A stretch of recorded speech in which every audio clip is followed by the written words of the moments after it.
Today we're digging into one of Hollywood's most infamous stories. It's a true cautionary tale about how one single ambitious film didn't just fail, it brought an entire legendary movie studio crashing down with it. See, this movie was supposed to be the next great American epic, a masterpiece from a director who was at the time the king of the world, but instead it became a Hollywood legend for all the wrong reasons. I mean, let that sink in for a second. We're not talking about a movie that just lost money. We're talking about a movie so catastrophic, so out of control, that it completely destroyed a 60-year-old studio. So that's the big question, right? How on earth does a single film spiral so far off the rails that it doesn't just end a career, it actually changes the entire way Hollywood makes movies? Let's get into it. All right, so to really get this story, we've got to start with the victim of this whole cinematic train wreck. We're not talking about just some faceless corporation. United Artists was the real deal. It was founded by actual movie stars. We're talking Charlie Chaplin. The whole idea behind it was to give artists creative freedom, which, makes the way it all ended pretty ironic. Okay, so every good tragedy needs a main character, right? Well, enter Michael Cimino. At this point in time, this guy was the absolute golden boy of Hollywood. And why was he the golden boy? Well, just 2 years earlier, he'd directed a little film called The Deer Hunter, and it didn't just do well. It cleaned up at the Academy Awards, taking home 5 Oscars, including Best Picture and Best Director for Cimino himself.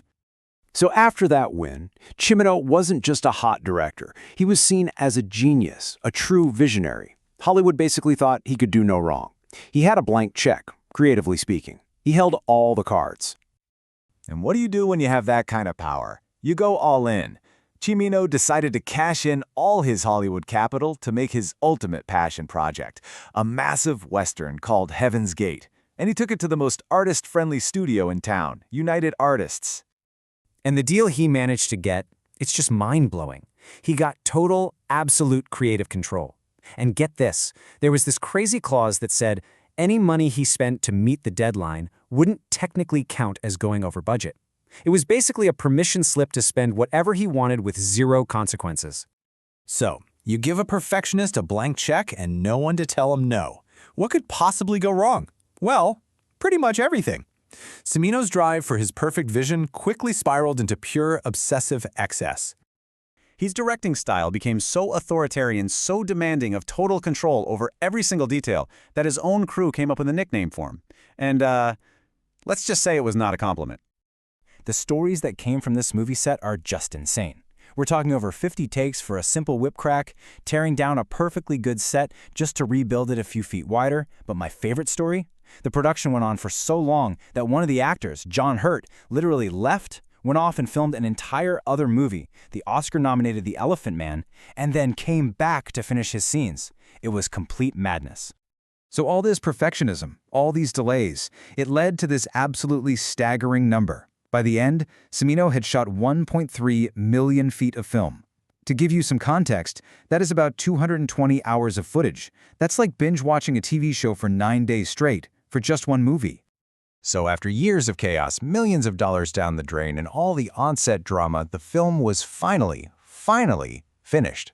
The moment of truth had arrived. And the rollout was, well, a slow-motion train wreck. First, he shows the studio a 5.5-hour version. Can you imagine? He cuts it down to a short 3 hours and 40 minutes for the premiere, and the audience reaction was so bad, so hostile, that the studio literally pulled the movie from theaters after only 1 week. 1 week. The critics were absolutely brutal. But this one line from the New York Times review just perfectly captured the whole feeling around the film. It wasn't just a bad movie, it felt like karma. It became the film's epitaph. Okay, now let's talk numbers, because this is where it gets truly painful. The budget started around $11 million. It ended up at $44 million. And the box office? A measly $3.5 million. That's not just a flop. That is a financial black hole. And what about Michael Cimino, the visionary director? Well, his fall from grace was just as spectacular. In the span of 2 years, he went from winning the Oscar for Best Director to winning the Razzie for Worst Director, from the absolute pinnacle of the industry to the very bottom. But here's the thing. The story doesn't end with just one bad movie. The wreckage from Heaven's Gate was so huge it sent shockwaves that literally changed the entire business. The domino effect was massive. First, United Artists, the studio of Charlie Chaplin, went under. It got sold off to MGM. Second, that whole era of powerful visionary directors, it came to a screeching halt. Studios got scared, and they took back control. And one interesting little side effect, the controversy around the film's production led directly to the "no animals were harmed" disclaimer you see in movies today. You can basically draw a line in the sand. Before Heaven's Gate, you had this freewheeling, director-led era of personal, risky filmmaking. After Heaven's Gate, the studios took the keys back, and the age of the high-concept, committee-driven blockbuster began. It was a seismic shift. But, and this is the final twist in the whole saga, decades later, things have kind of changed. The film has been reevaluated.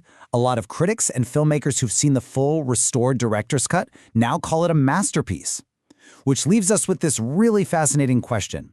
Was this movie a total disaster fueled by ego that rightfully sank a studio? Or was it a work of misunderstood genius just too ambitious for its own good? The debate, believe it or not, is still going.